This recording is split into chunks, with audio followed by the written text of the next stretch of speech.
Christmas 1979. A soundstage in Los Angeles. Robert De Niro walks onto set, and the grip holding the bounce board almost drops it.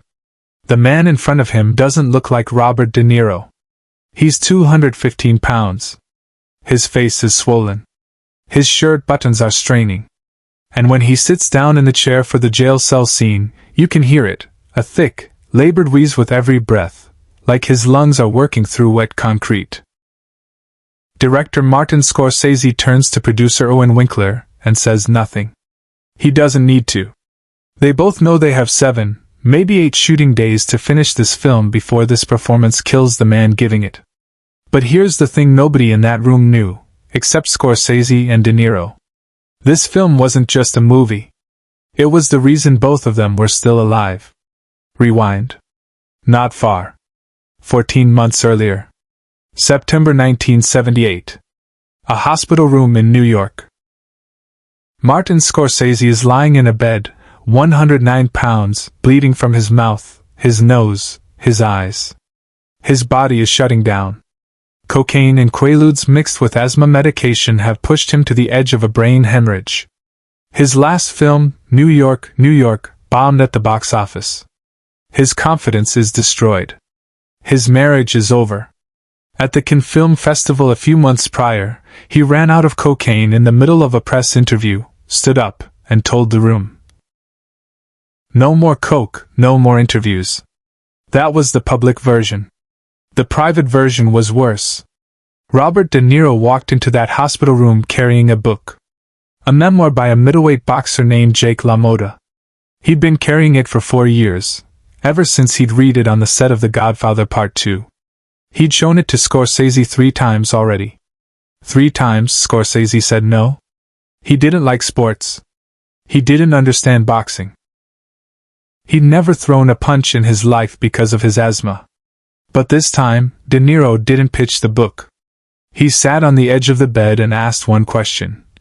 Don't you want to live to see your daughter grow up? Scorsese stared at the ceiling. De Niro kept going.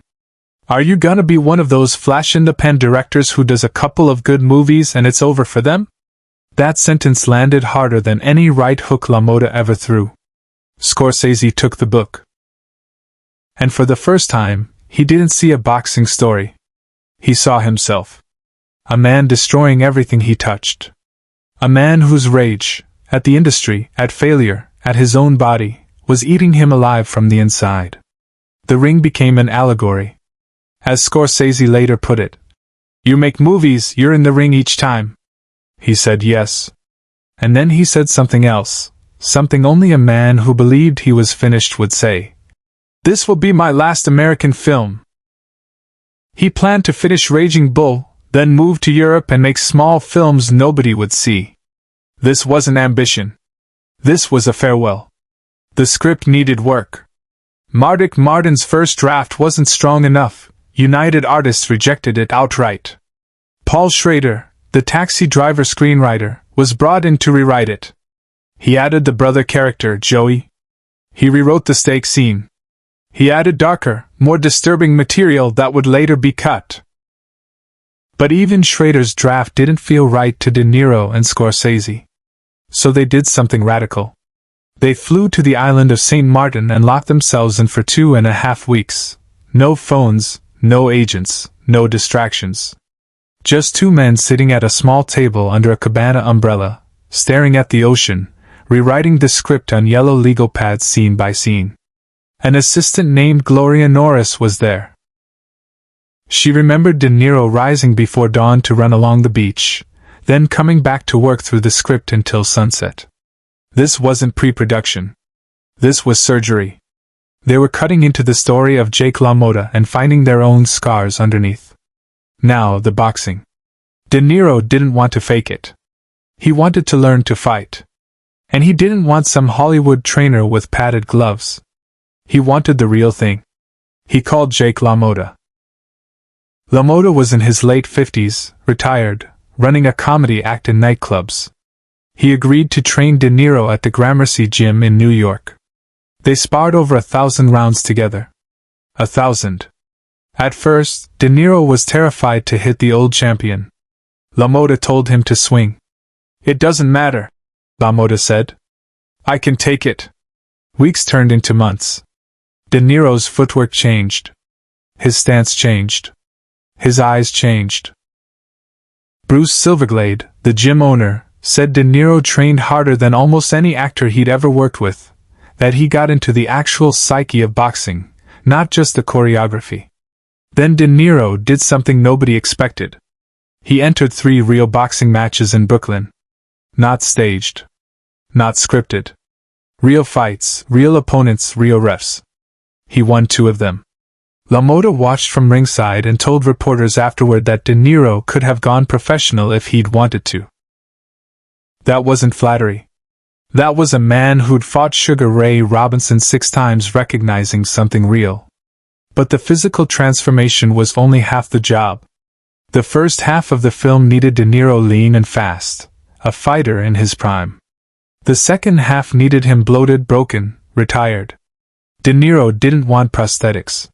He didn't want a fat suit. He wanted the weight on his body because he wanted to feel what LaMotta felt. And LaMotta had always struggled with weight. Cutting pounds before fights, then ballooning between them. De Niro needed that experience in his bones. So he went to Owen Winkler, the producer, and made a demand that had never been made in Hollywood before: shut down production. Completely. Pay the entire crew to sit at home. Give me 4 months to gain 60 pounds. Winkler pushed back hard.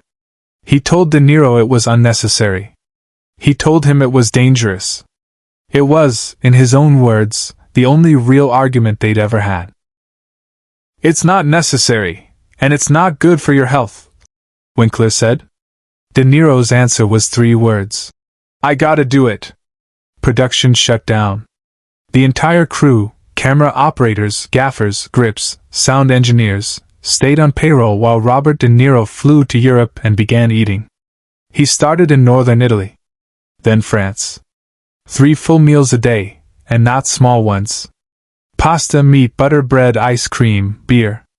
Breakfast was the hardest. Forcing down a full meal at 7 in the morning when your body wasn't hungry. Lunch was easier. Dinner was ritual. He later described the first 15 pounds as fun. A novelty. After that, it became what he called drudgery. Pure, mechanical drudgery. Chewing when you don't want to chew. Swallowing when your stomach says stop. And doing it again the next morning. He went from 145 pounds to 215. 70 pounds in 4 months. His face changed shape. His posture changed. His breathing changed. And that part wasn't acting. When De Niro returned to Los Angeles for the final stretch of filming, the set went quiet.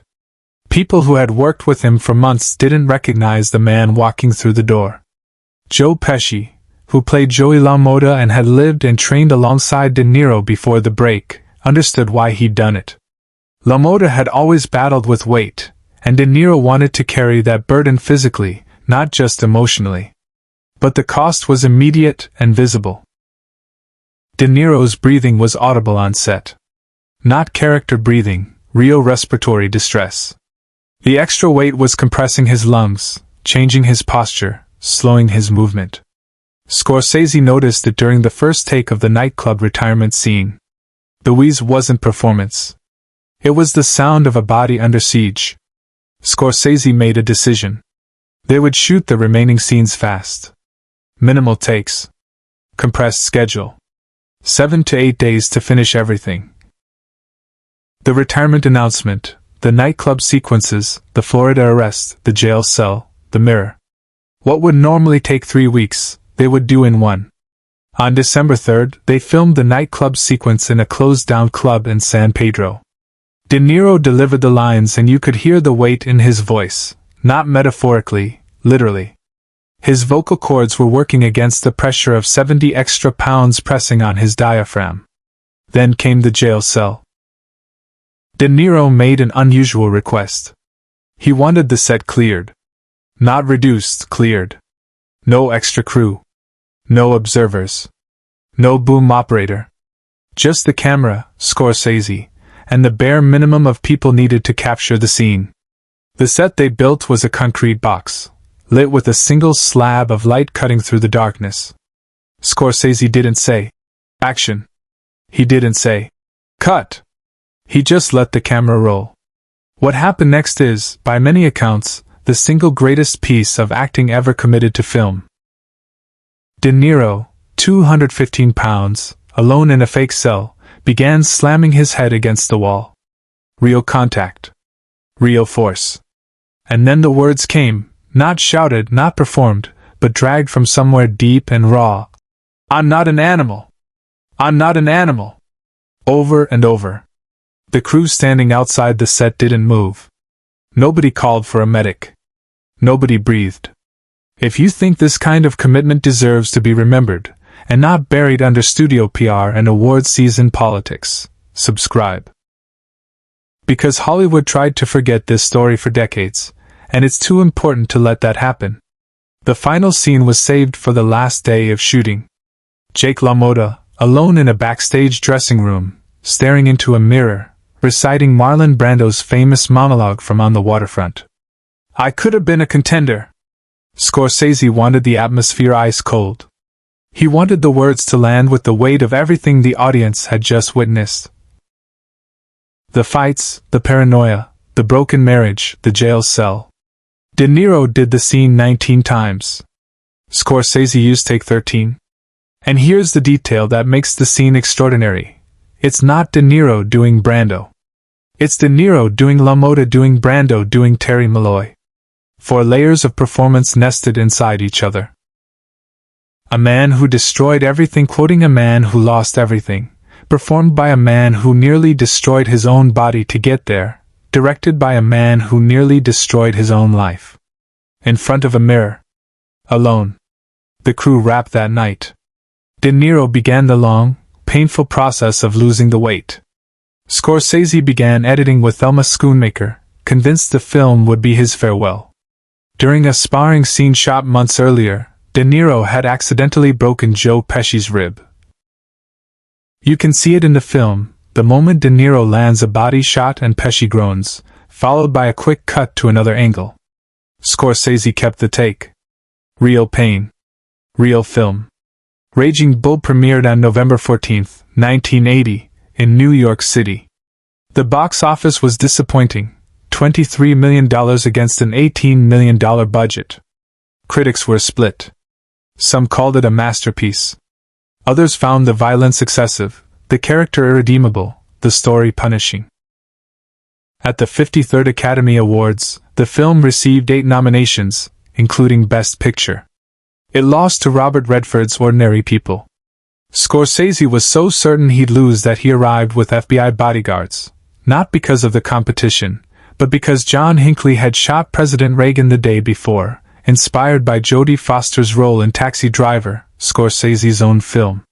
But De Niro won Best Actor for a performance that cost him 70 pounds of his body, 3 real boxing matches, a broken rib on his co-star, 4 months of isolation in European restaurants, and the kind of physical suffering that modern insurance companies would never allow.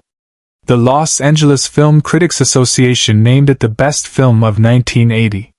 In 1990, it became the first film ever selected in its inaugural year of eligibility for preservation in the National Film Registry.